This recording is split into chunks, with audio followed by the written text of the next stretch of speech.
Compass সিরিয়ালের আমরা আগামী পর্বে দেখতে পারবো।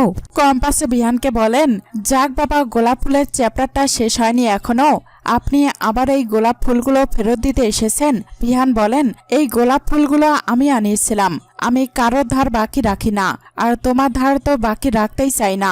তুমি আমাকে 10টা গোলাপ দিয়েছিলে না, আমি তোমায় 20টা ফেরত দিলাম, কথাটা মনে রেখো। আর কাল থেকে আমাকে এইসব গিফট দেওয়ার ন্যাকামি না বন্ধ করে দাও, বুঝতে পেরেছো? কম্পাস বলেন, স্বাভাবিক, কারণ আপনার গার্লফ্রেন্ড তো বাকি প্ল্যান করেই রেখেছে, আমার ন্যাকামি সহ্য করবেন কেন? আপনার গার্লফ্রেন্ডের যা নেকা, ওকেই সহ্য করুন আপনি। আপনি আর আমাকে কোনোদিনও কিছু দেবেন না, হ্যাঁ, কথাটা মনে রাখবেন। আর হ্যাঁ, যদি আমার কোনো বন্ধু আমাকে কোনো চকলেট পাঠায় বা গিফট পাঠায়, আমি যেন কোনোদিনও কোনো ধোয়া না দেখতে পারি। আমাকে কেউ কিছু পাঠালে তো একজন জ্বলে পুড়ে খাক হয়ে যায়। বিহান বলেন, কি বলতে চাইছো তুমি? তোমায় কেউ কিছু পাঠালে আমি জ্বলে পুড়ে খাক হয়ে যাই? কম্পাস বলেন, দেখলেন আমি কারো নাম নিলাম, তাও কিরকম আপনি বুঝে গেলেন? তার মানে আমাকে কেউ বেশি ইন্টেনশন দিলে আপনি সত্যি জ্বলে পুড়ে খাক হয়ে যান। বিহান বলেন, এই ইউ। কম্পাস বলেন, কি আমি?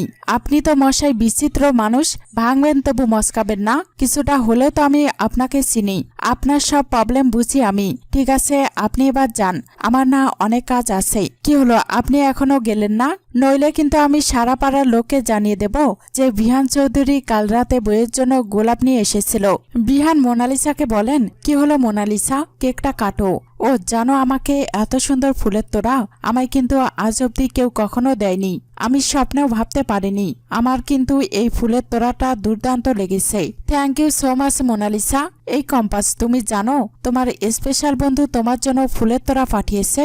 অবশ্যই এই ফুলের তোড়ার সামনে তোমার স্পেশাল বন্ধুর পাঠানো ফুলের তোড়া একদম পিকে।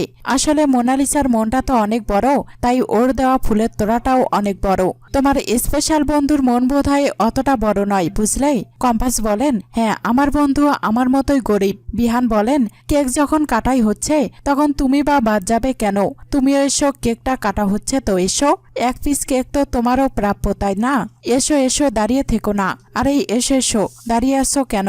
আরে ব্যাগটা রাখো তো, এবার কেক কাটা হবেই। কম্পাস বলেন, হ্যাঁ চলুন চলুন, কেকটা কাটুন, আমি এই দুটো কাজেই পারদর্শী, কেক কাটিং আর রিটিং। বিহান মনে মনে বলেন, তুমি বুঝতে পারছো না, না তুমি কতটা রিয়াসি? তোমাকে কেউ গোলাপ ফুল পাঠিয়েছে বলে তোমার তাতে হেলদেল কিছুই নেই, কেক কাটছো তো?